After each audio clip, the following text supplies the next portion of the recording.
नमस्कार प्यारे विद्यार्थियों, महात्मा गांधी पीजी कॉलेज की ऑनलाइन कक्षाओं में आप सभी का स्वागत है। और अगर हम बीए द्वितीय वर्ष के अंतर्गत बातचीत करें तो बीए द्वितीय वर्ष में मैंने आप सब लोगों को घनानंद तक कंप्लीट करवा दिया है। आज हम नेक्स्ट हमारा जो कवि है छठा, जिसका नाम है आलम। इस आलम की रचनाओं के आलम के महत्वपूर्ण पदों के बारे में हम जानकारी प्राप्त करेंगे। आलम के बारे में आप सब लोग जानते हैं कि आलम की रीतिकाल की रीति मुक्त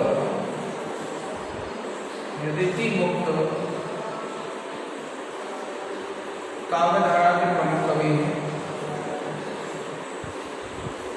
काव्यधारा के प्रमुख कवि हैं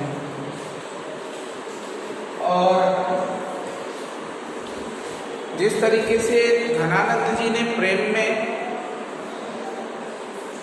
धोखा प्राप्त किया था, उसी तरीके से ये भी एक शेख नामक रंग रेजिन से प्रेम करते थे और इनको भी जो है प्रेम में आघात लगा और ये भी मथुरा वृंदावन चले गए और वहाँ जाकर के अपने हृदय की वेदनाओं को अपने काव्य में उत्सर्जित करने का काम इन्होंने किया। ठीक है, तो आइए आगे बढ़ते हैं। एक मैं आपको जानकारी दे रहा था कि एक तो ये चीज़ आप ध्यान रखें कि हमारा जो सेकंड प्रश्न पत्र है ना, उस सेकंड प्रश्न पत्र में दो किताबें हैं। एक 7 एकांकी वाली किताब है और एक हमारी जो है उपन्यास वाली किताब है। आप सबको पता है कि 2 व्याख्या उपन्यास में से आती है और 2 व्याख्या हमारे एकांकी में से आती है। तो केवल और केवल हमारे लिए पढ़ने में जो सबसे इजी रहेगा वो उपन्यास रहेगा, नाटक रहेगा। नाटक है हमारा कोणार्क नाटक। तो कोणार्क नाटक को ही आपको पढ़ना है, उसी की महत्वपूर्ण व्याख्याएं देखनी है और उसी के जो 4-5 प्रश्न मैंने आपको लिखवाए थे वो आपको करने हैं।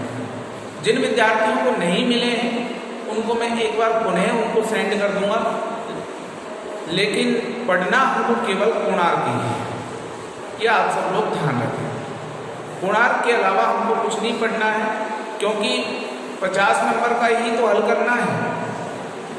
तो 50 में आप कोणार्क नाटक को जब हल करो तो उसमें से 2 की जगह 4 व्याख्याएं आएंगी। भाई 4 करनी है ना, अथवा का तो कोई विकल्प है ही नहीं। तो हम कोणार्क की 4 व्याख्या कर देंगे, 40 नंबर का हो गया। 9 की आई तो 36 का हो गया।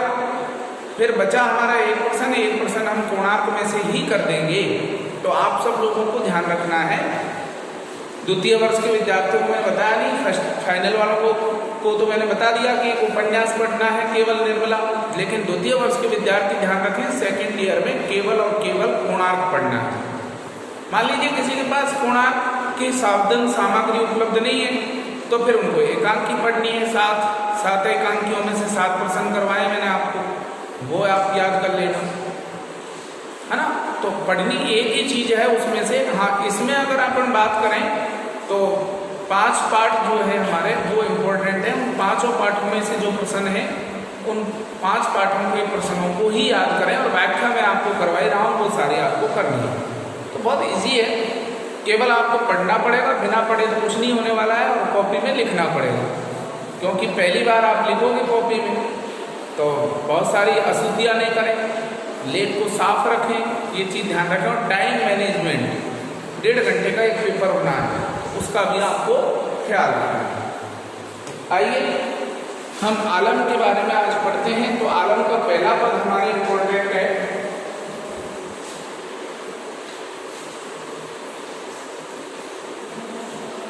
रुचिर बारंचीर चीन चंदन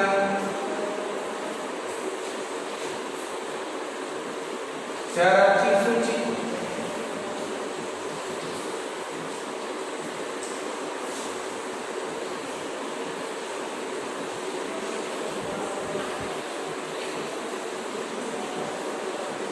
शरद को चंद चाही चित ही धरत है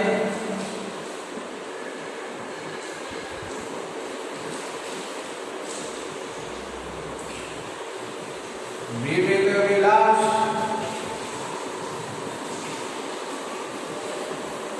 बसिरास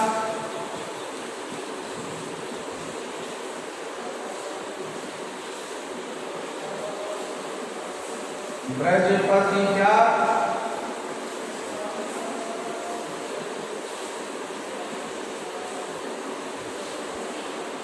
तेई ब्रज बतिया उचित उच्चरत है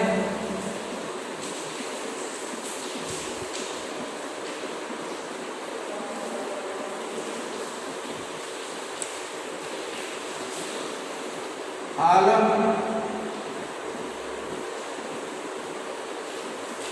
सुकवि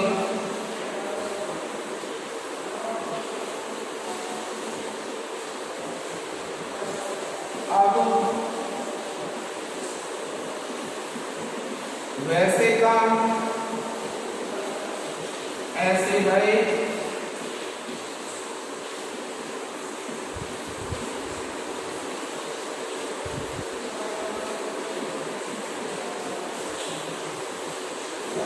लुभानी कीलो कीलो आती संधि अलंकार हो गया, ध्यान रखना। इतना ही डरा धर्म है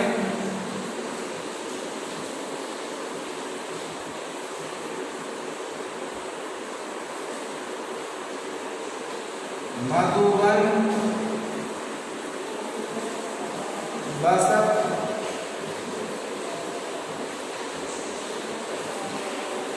मधुर मुरली की धुन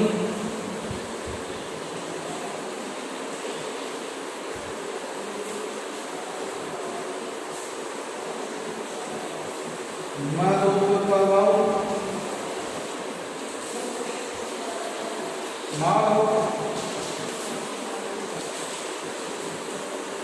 सुरति करत है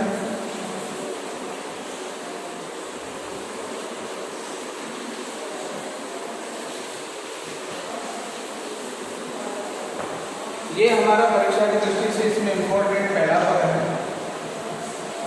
रुचिर बारन चिरु चंदन चरिच सुचि चंदन सारा को चंद चाही चितई धरत है विविध विलास बसी दास ब्रजपति प्यार ते ब्रजपति उचित उच्चरत है आलम सुकवि अब वैसे कान ऐसे भय उतई लुभानी की दोई तई धरत है मधुवन बसत मधुर मुरली की धुन मधुर कवौ मधु सुरति करत है। पहली बात तो आपको ये ध्यान रखनी है कि इसका हम जब संदर्भ लिखेंगे तो संदर्भ में हम लिखेंगे प्रस्तुत पद्यांश रीतिकाल की रीति मुक्त काव्यधारा के प्रमुख कवि आलम द्वारा रचित है। ठीक है, कितना ही लिखेंगे, रचनाओं का नाम उपलब्ध नहीं होता है। प्रसंग में हम लिखेंगे कि इसमें वर्णन किस चीज का है। तो प्रस्तुत पद्यांश में कवि आलम ने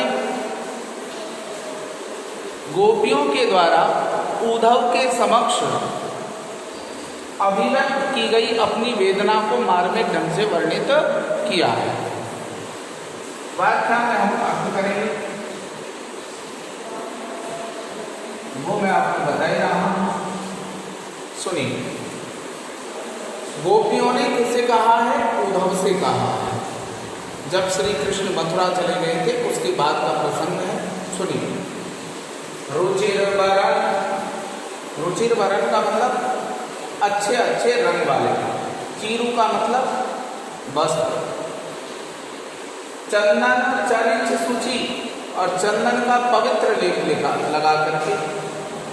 शरद को चंद, शरद ऋतु के चंद्रमा के समान। चाही चित ही धरत है, हम चाहती हैं और हमेशा अपने हृदय में धारण किए हुए रहते हैं। सुनिए रुचिर वाराणसी चंदन चारिच सूची, शरद को चंद चाही चित ही धरत है। कवि आलम जी वर्णन करते हुए कहते हैं कि गोपियों ने उद्धव के समक्ष अपनी वेदना की अभिव्यक्ति करते हुए कहा कि हे उद्धव जी, हम गोपियां भी अच्छे अच्छे रंग के वस्त्र धारण करके शरीर पर चंदन का पवित्र लेप लगाकर श्री कृष्ण को शरद ऋतु के चंद्रमा के समान चाहती हैं और हमेशा अपने हृदय में धारण किए हुए रहती हैं। दोबारा सुनिए। रुचिर वाराणसी चंदन चारिच सूची, शरद को चंद चाही चित ही धरत है। कवि आलम जी वर्णन करते हुए कहते हैं कि गोपियों ने उद्धव को संबोधित करते हुए कहा कि हे उद्धव जी, हम सभी गोपियां भी अच्छे अच्छे रंग के वस्त्र धारण करती हैं और हे उद्धव जी, हम गोपियां भी अच्छे अच्छे रंग का वस्त्र धारण करती थी, अपने शरीर पर चंदन का पवित्र लेप लगाती थी और श्री कृष्ण को शरद ऋतु की चंद्रमा के समान चाहती थी तथा हमेशा उनको अपने हृदय में धारण करते हुए रहती है। वर्तमान की बात हो रही तो हम ये भी लिख सकते हैं कि हम अच्छे अच्छे रंग के वस्त्र धारण करती हैं, शरीर पर चंदन का पवित्र लेप लगाती हैं और श्री कृष्ण को शरद ऋतु के चंद्रमा के समान चाहती हैं तथा उन्हें हमेशा अपने हृदय में धारण किए हुए रहती हैं। विविध विलास बसी रास ब्रजवती प्यार, ते ब्रजवतियां चित उच्चरत हैं। हे उद्धव जी, जब श्री कृष्ण ब्रज में हम गोपियों के साथ निवास करते थे तो उन्होंने ब्रज के क्रीड़ा स्थलों पर रह करके अनेक प्रकार की रास क्रीड़ाएं की हैं और हम गोपियां उनके चले जाने के बाद उन रास क्रीड़ाओं की बातें ही उच्चारित किया करती हैं। दोबारा सुनिए चारों लाइन। रुचिर वाराणसी चंदन चारिच सूची, शरद को चंद चाही चित ही धरत है। विविध विलास बसी रास ब्रजवती प्यार, तेरी ब्रजवतियां चित उच्चरत है।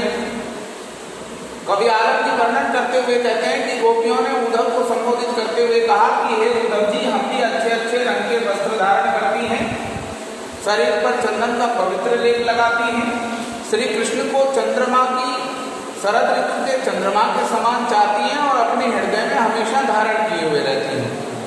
जब श्री कृष्ण ब्रज में हम गोपियों के साथ रहते थे तो ब्रज के विभिन्न क्रीड़ा स्थलों पर विभिन्न प्रकार की रास क्रीड़ाएं किया करते थे। हम गोपियां उन रास क्रीड़ाओं की बातें ही अपनी बातों में उच्चारित करती रहती हैं। ठीक है, आगे चलो। आदम सुगा दिया तो वैसे कान ऐसे भरे, उचित लोभाने की लोरी तई डरत है।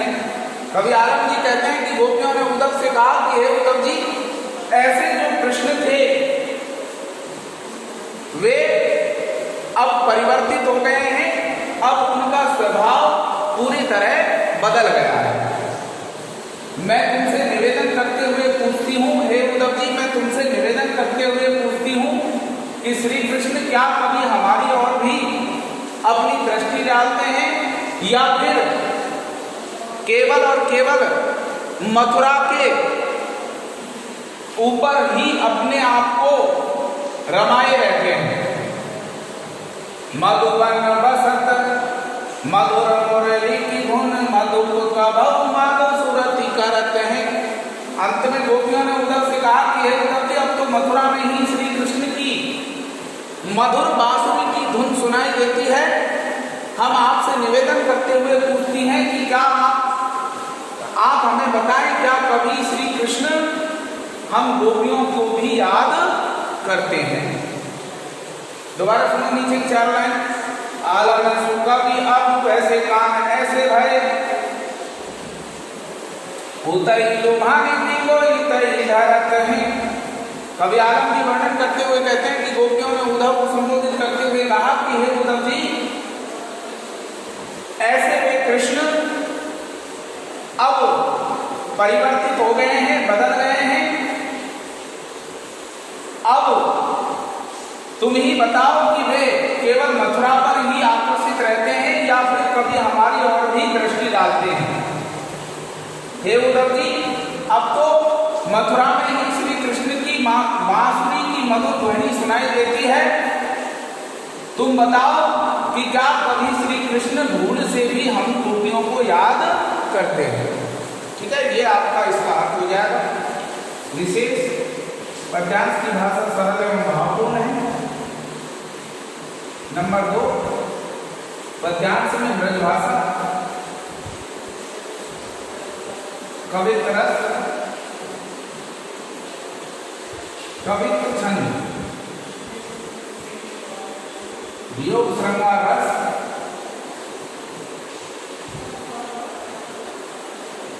वैदर्भी रीति, वो माधुर्य गुण,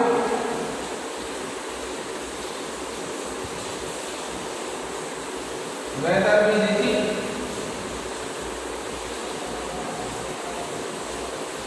तथा अनुप्रास, संदेह आदि अलंकारों का सुंदर प्रयोग हुआ है। ये आप लिख दोगे और तीसरा पॉइंट लिखोगे, इसमें गोपियों ने उद्धव के समक्ष अपनी वेदना को अभिव्यक्त करने का प्रयास किया है। यहाँ तक बात समझ में आई होगी। स्क्रीनशॉट लीजिए, अगला पद देखते हैं। नेक्स्ट जो पद है इसमें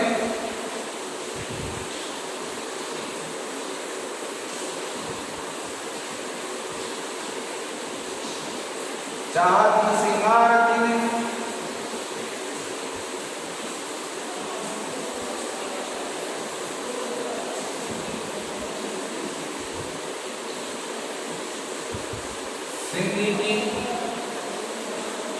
सिंगी को सगाई का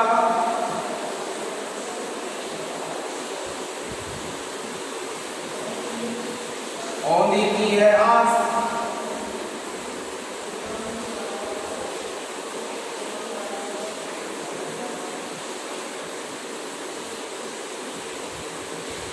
तो आधार कैसे गई है?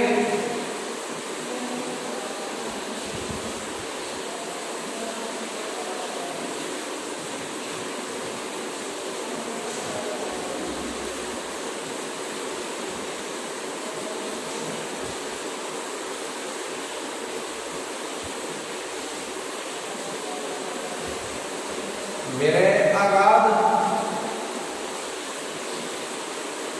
ताहा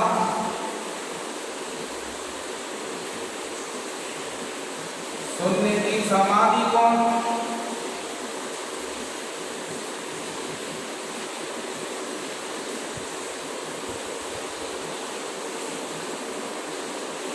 जोगराजी भाव है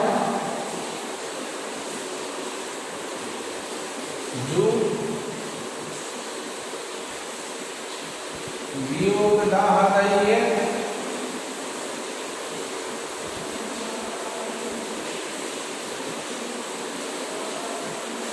सेठ का है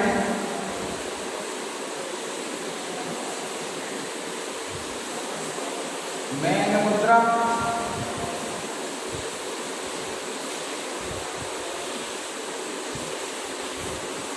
मोहन लाएवन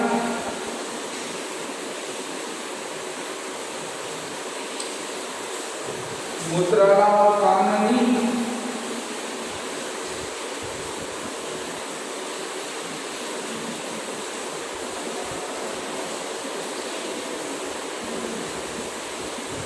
सुने की सूल सही है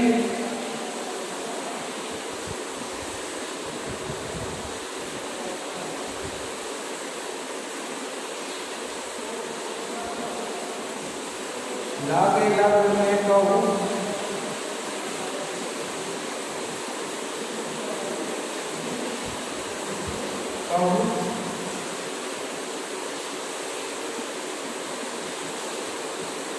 जो बैरी नीरो हो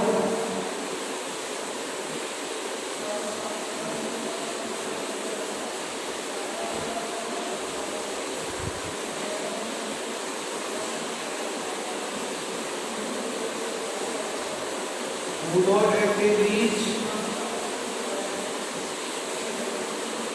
की भी चार बात कही है।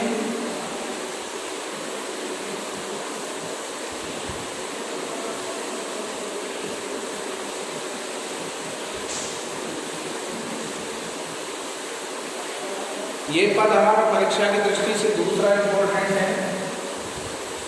तो यहां भी गोपियों ने उद्धव को संबोधित करते हुए अपनी वेदना अभिव्यक्त की है, सुनिए।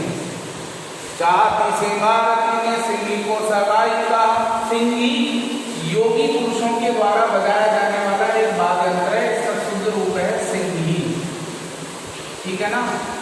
सगाई का मतलब अवधि, अवधि मतलब अवधि,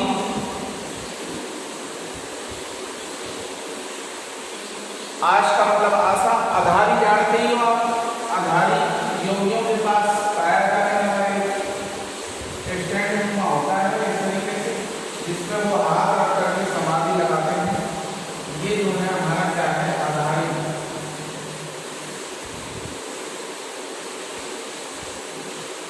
गइये का मतलब ग्रहण करना, विरह अगाध, भयंकर विरह की,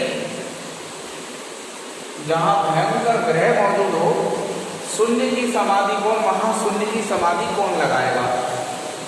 जोगराही भाव है कि इस ब्रज में तुम्हारे निर्गुण ब्रह्म के योग के संदेश किसे भाएंगे, किसे अच्छे लगेंगे। वियोग जा गई है, जो श्री कृष्ण के चले जाने के बाद वियोग की अग्नि में क्या कर रहे हैं, गइये यानी जल रहे हैं। शेख नयन मुद्रा मोहन झुलाए बन, कभी शेख अर्थात आलम की जो प्रेयसी है उसके नाम से कभी कभी उन्होंने लिखा है। तो कभी आलम जी कहते हैं कि श्री कृष्ण की जो कामदेव रूपी जो मुद्रा है वही हम सब गोपियों को प्रिय लगती है, अच्छी लगती है। तुम्हारे द्वारा जो मुद्रा प्रदान की गई है, अर्थात तुम्हारे द्वारा जो शून्य की समाधि लगा करके निर्गुण ब्रह्म के उपदेश दिए गए हैं, उन्हें सुन करके हमारे कानों में सूल के समान पीड़ा पहुंचती है। लागे लगो मैं कहूँ कहूँ जो वैरी नीरो हो। हे उद्धव जी, तुम जब निर्गुण ब्रह्मों के उपदेश प्रदान करते हो तो हमें शत्रु से प्रतीत होते हो, इसलिए हम तुमसे निवेदन करते हुए कहते हैं कि हमसे तुम जो भी वार्तालाप कर रहे हो वो कोई बीच का रास्ता निकाल करके कीजिए। अब अर्थ सुनिए इसका। सबसे पहले संदर्भ लिखेंगे और संदर्भ में लिखेंगे प्रस्तुत पद्यांश रीति काल की रीति मुक्त काव्यधारा के प्रमुख कवि आलम द्वारा रचित है। फिर प्रसंग में लिखेंगे प्रस्तुत पद्यांश में गोपियों ने उद्धव के द्वारा प्रदान किए गए निर्गुण ब्रह्म के उपदेशों को नकारते हुए अपने हृदय की वेदना को अभिव्यक्त किया है। वाक्य में हम इसका अर्थ लिखेंगे जो आपको मैं बता रहा हूं, सुनिए। चाहती से आरती में सिंगी को सगाई कहा और की है आस तो आधारी कैसे गई है। कवि आलम जी वर्णन करते हुए कहते हैं कि गोपियों ने उद्धव को संबोधित करते हुए कहा कि हे उद्धव जी, हम गोपियां तो श्रृंगार आदि करना चाहती हैं, ऐसी स्थिति में तुम ही बताओ कि तुम्हारे द्वारा योगियों के जो सिंगी वाद्य यंत्र को हमें प्रदान किया जा रहा है उससे हमें क्या मतलब है। हम गोपियों को कभी श्री कृष्ण के लौटकर आने की अवधि की आशा है, तो ऐसी स्थिति में तुम ही बताओ कि हम योगियों की इस आधारी को कैसे ग्रहण करें। दोबारा सुनो। चाहती सिंगारती ने सिंगी को सगाई कहा और की है आस तो आधारी कैसे गई है। कभी आलम की वर्णन करते कहा कि हे उद्धव जी, हम गोपियां श्रृंगार आदि करना चाहती हैं, ऐसी स्थिति में योगियों के इस वाद्य यंत्र से, सिंगी वाद्य यंत्र से हमें क्या मतलब है? हम सब गोपियों को श्री कृष्ण के निश्चित समय पर लौट आने की आशा है। ऐसी स्थिति में तुम्हारे द्वारा जो हमें आधारी प्रदान की जा रही है, उसे हम क्यों ग्रहण करें? मेरे आगाधता सुनने की समाधि कौन, जहां पर हे उद्धव जी, जिस ब्रज में भयंकर विरह की वेदना व्याप्त हो, वहां पर कौन ऐसा व्यक्ति है जो शून्य की समाधि लगाएगा, अर्थात निर्गुण ब्रह्म की समाधि लगा करके बैठेगा? जोगराई भाव तुम्ही योगदान है। और तुम ही बताओ कि तुम्हारे योग के निर्गुण ब्रह्म के उपदेश उसे कैसे अच्छे लगेंगे, जो स्वयं श्री कृष्ण के वियोग की अग्नि में भयंकर रूप से जल रहा है। यहां तक चारों लाइन समझ में आ गई हो? दोबारा सुनो। चाह किसी मारती ने श्री को सगाई कहा, मोदी की है आस तो दाढ़ी कैसे गई है? मेरे अगाधता सुनने की समाधि कौन, जोगराही भाव है योगदान है। दोनों ही कवित्व छंद है, ध्यान रखना। इससे पहले वाला भी कवित्व छंद है।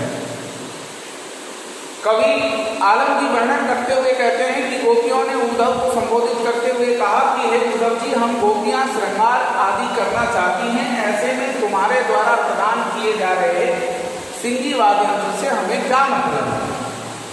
और अभी हम गोपियों को श्री कृष्ण के निश्चित समय पर लौट आने की आशा है। ऐसी स्थिति में हम आधारी को कैसे ग्रहण करें? हे उद्धव जी, इस ब्रज में चारों ओर श्री कृष्ण के चले जाने के कारण भयंकर विरह की स्थिति बनी हुई है, वियोग की स्थिति बनी हुई है। तो कौन ऐसा व्यक्ति होगा जो तुम्हारे निर्गुण ब्रह्म के लिए शून्य में समाधि लगा करके बैठेगा? हे उद्धव जी, तुम ही बताओ कि ऐसे व्यक्ति जो वियोग की अग्नि में भयंकर रूप से जल रहे हैं, उन्हें तुम्हारे द्वारा बताए गए योग के निर्गुण ब्रह्म के उपदेश कैसे अच्छे लगेंगे? चारों लाइन समझ में आई होगी आपको? अगली चार देखिए। सेठ गए मैं मुद्रा मोहन झूलाए गम, मुद्रा लाओ काननी सुने सूल सही है। गोपियों ने उद्धव से कहा कि हे उद्धव जी, हम सब गोपियां श्री कृष्ण के काम देव के समान जो स्वरूप है, उस पर आसक्त हैं, उससे अत्यधिक प्रेम करती हैं। तुम्हारे द्वारा जो निर्गुण ब्रह्म की मुद्रा हमें प्रदान करने की बात कही जा रही है, उसे सुनकर के हमारे कानों को सूल के समान पीड़ा सहन करनी पड़ती है। दोबारा सुनो। सेठ कहे मैंने मुद्रा मोहन झुलाए मन, मुद्रा लाओ काननी सुने सूल सही है। गोपियों ने उद्धव से कहा कि हे उद्धव जी, हमें श्री कृष्ण की कामदेव के समान सुंदर जो मूर्त है वो प्रिय लगती है। तुम्हारे द्वारा जो हमें निर्गुण ब्रह्म के स्वरूप की मुद्रा प्रदान की जा रही है, उपदेश प्रदान किए जा रहे हैं, इन्हें सुनकर के हमारे कानों में सूल के समान पीड़ा उत्पन्न होती है। हे उद्धव जी, तुम्हारा स्वरूप हमें शत्रु के समान प्रतीत होता है। इसलिए हम आपसे निवेदन करते हुए कहती हैं, आग्रह करते हुए कहती हैं कि आप हमसे जो भी वार्तालाप कर रहे हैं वो कुछ बीच का रास्ता निकालते हुए कीजिए। यहां तक बात समझ में आई होगी। अब विशेष की बात करें तो विशेष में पहली बात, पद्यांश की भाषा सरल और भावपूर्ण है। नंबर 2, पद्यांश में उद्धव के द्वारा गोपियों को प्रदान किए जा रहे निर्गुण ब्रह्म के उपदेशों को वो तथा श्री कृष्ण के प्रति अपनी अनन्य प्रेमा भक्ति को व्यक्त किया है। नंबर 3, पद्यांश में ब्रज भाषा, कवित्र छंद, वियोग श्रृंगार रस,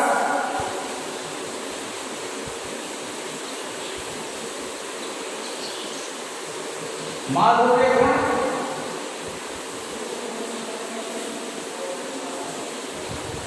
वैधर्मी रीति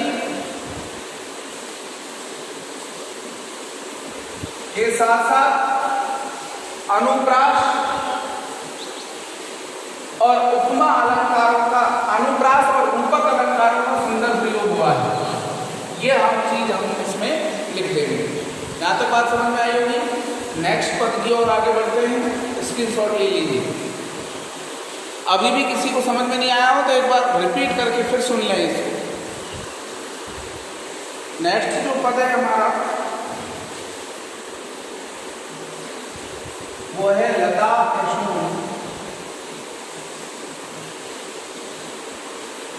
डोल डोल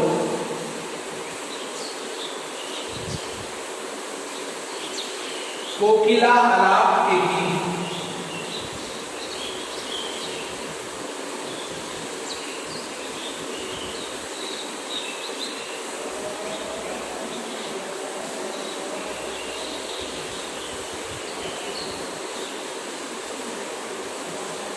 लोग को कंठ्यों प्रचंड ढंग गुंज की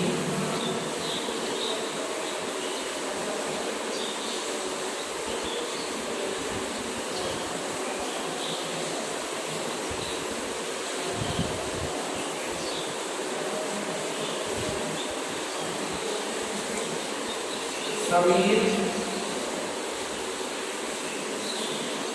बास राश रंग रास के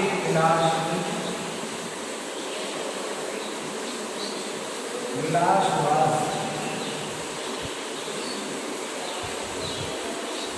पास हंस नंदनी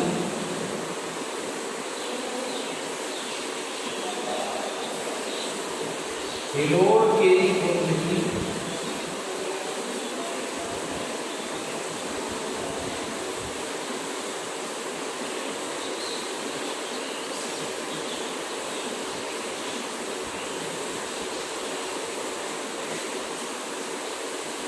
आनंद रसाल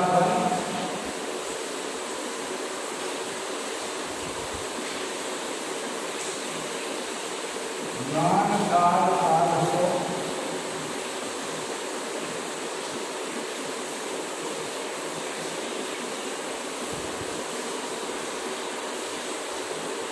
निहंगवाय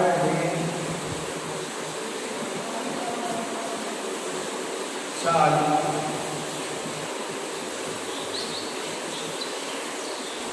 चित्तलाल लुंजभो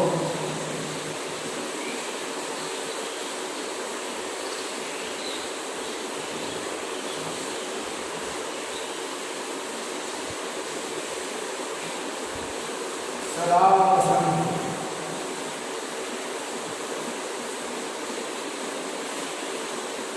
हंस सो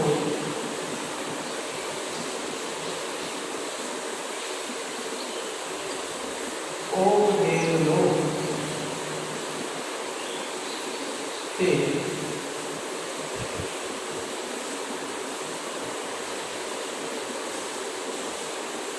विलोक दीजी रही पांकी भारी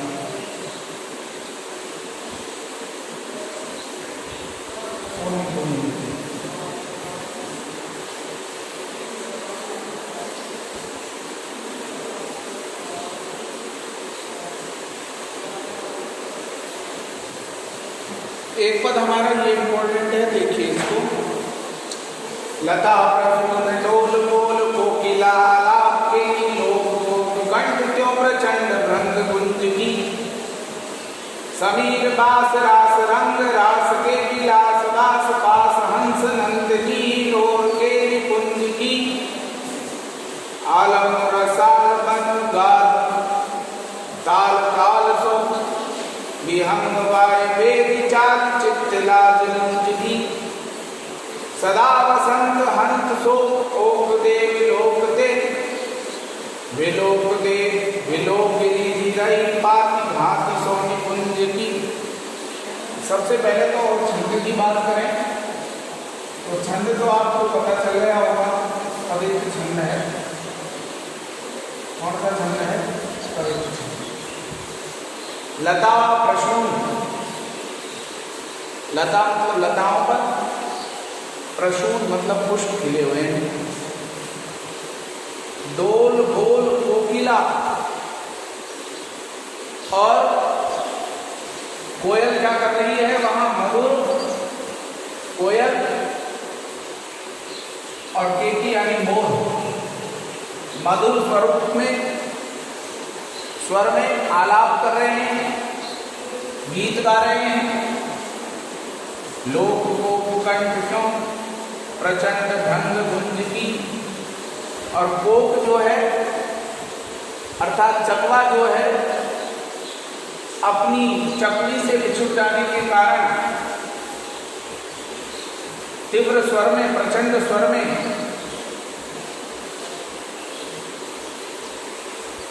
विरह की अभिव्यक्ति कर रहा है तथा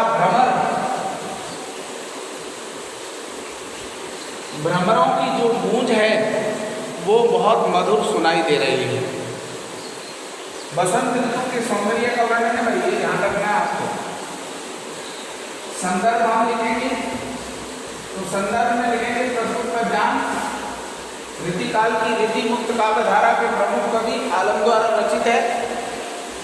प्रसंग में हम लिखेंगे प्रस्तुत पद्यांश में कवि आलम ने बसंत ऋतु में प्रकृति के अंदर उपस्थित होने वाले परिवर्तनों को बहुत ही सुंदर ढंग से चित्रित करने का प्रयास किया है। साथ ही ब्रज की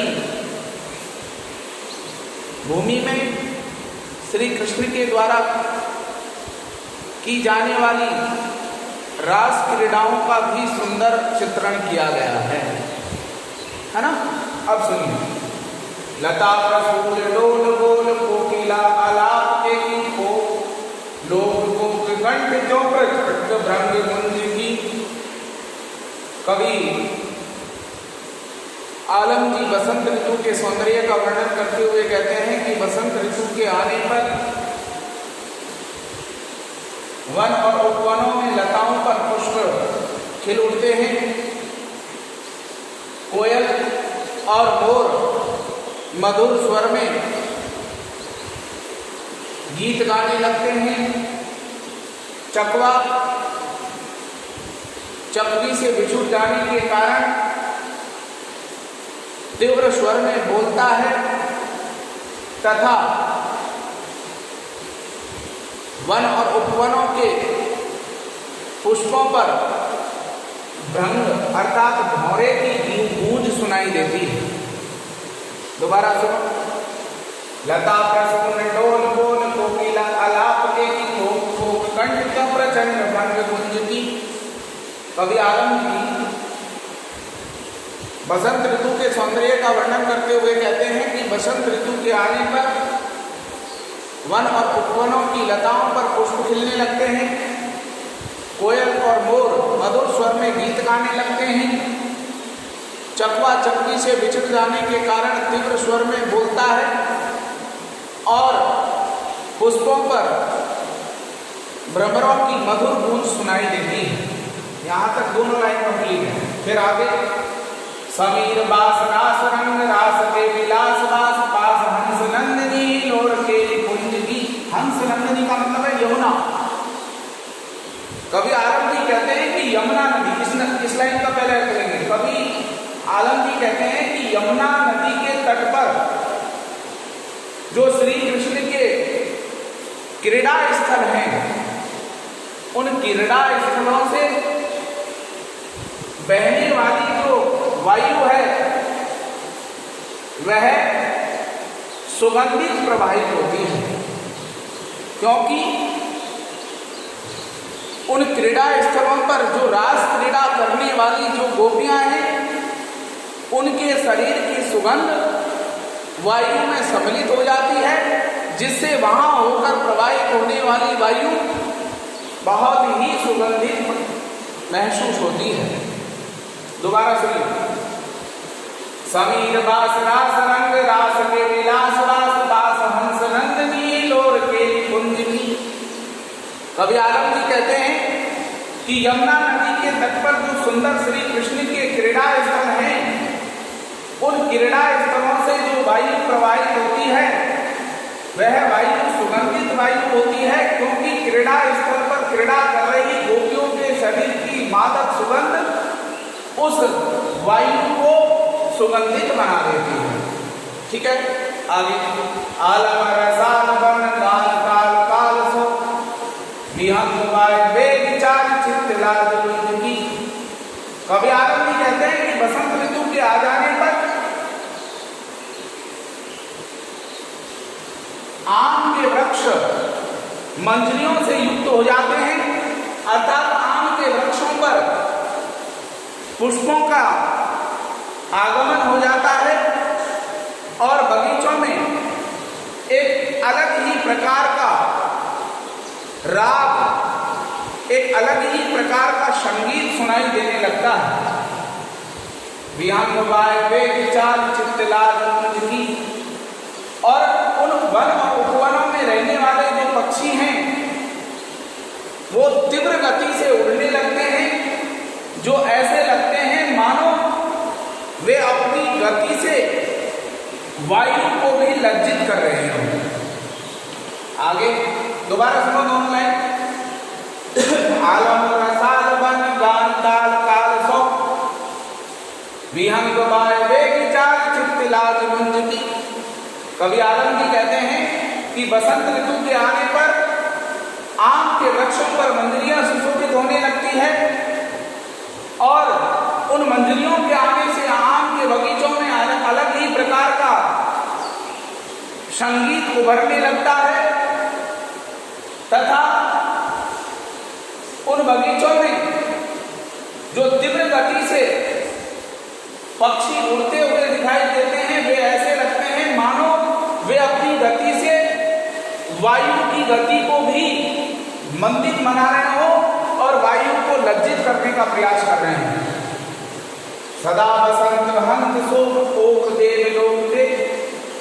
कवि आलम जी कहते हैं कि बसंत ऋतु का जो ये सुंदर वातावरण है वह देवलोक के समान सभी के दुखों को दूर कर देने वाला है। बसंत ऋतु का जो सौंदर्य है वह देवलोक के समान सभी के दुखों को दूर कर देने वाला होता है। रही पाती भांति स्वामी कुंज की।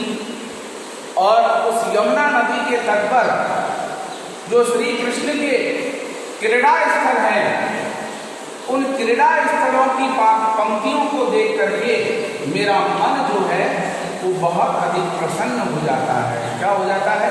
प्रसन्न हो जाता है। एक बार पुण्य सुन लें, फिर आगे चलते हैं। लता प्रसून डोल बोल कोकिला आलाप वेदी लोक कोक कंठ तो प्रचंड भंग गुंज की समीर बास रास रंग रास के विलास बास पास हंस नंदनी लोर के कुंज की। कवि आलम जी बसंत ऋतु के सौंदर्य का वर्णन करते हुए कहते हैं कि बसंत ऋतु के आगमन पर लताओं पर सुंदर पुष्प खिलने लग जाते हैं तथा वन और उपवनों में कोयल और मोर मधुर स्वर में गीत गाने लगते हैं।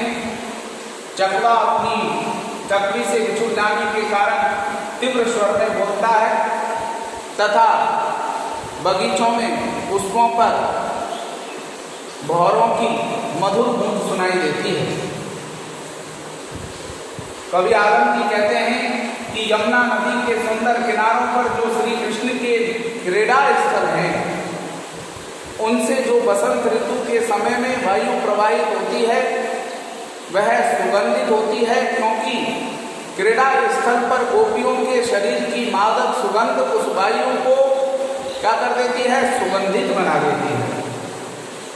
कवि आरम जी कहते हैं कि बसंत ऋतु के आने पर आम के वृक्षों पर मंजरियां सुशोभित होती है, एक अलग ही प्रकार का मादक संगीत उभरने लगता है तथा उन वनों में तीव्र गति से उड़ने वाले जो पक्षी हैं उनको देखकर ऐसा लगता है मानो वे अपनी चाल से वायु की गति को लज्जित करने का प्रयास कर रहे हैं।